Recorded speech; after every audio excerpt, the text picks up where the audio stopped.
So, if we're talking about sort of mind and body, um, there is a big difference between Western thinking and Eastern thinking. So, in the West, I find there's a very disjointed, disembodied idea that the two things are separate, that the one doesn't necessarily interact with the other as much.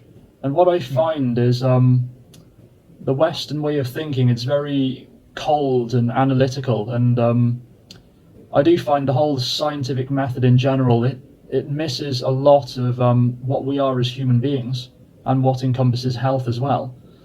Because a lot of what we are as people and human beings, it can't necessarily be recorded. And this, I find, is where Eastern thinking comes in.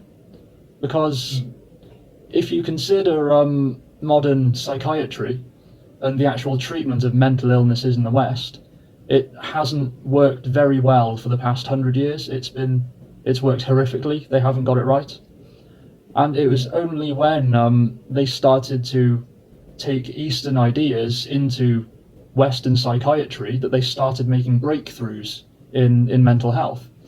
And the reason is because in the East, they combine mind and body together to create a whole holistic person.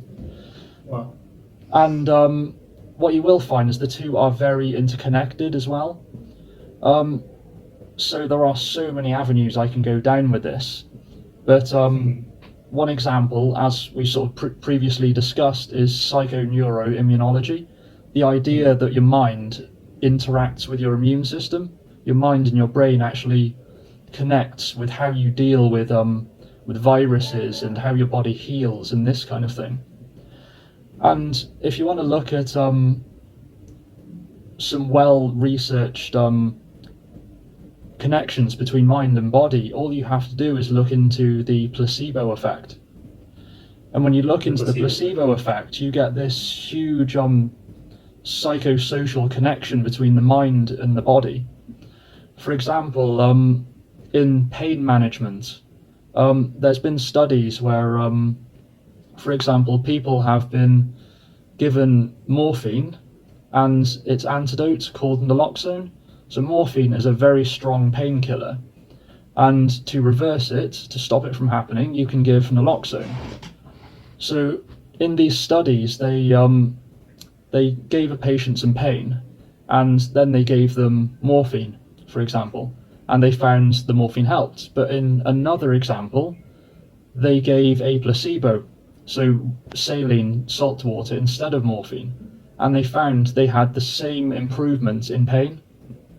Yes. And equally, from that position, they also gave two groups. One, they gave naloxone to stop the pain, and to bring back the pain, and stop the morphine from working. And in the other group, they gave them, again, another placebo. And they found, again, that the placebo worked as well as the naloxone in bringing back the pain and stopping the morphine from working. So the power of just talking to someone, it's very, very deeply ingrained in us as human beings, and that's something that we in the West don't necessarily appreciate enough. And I believe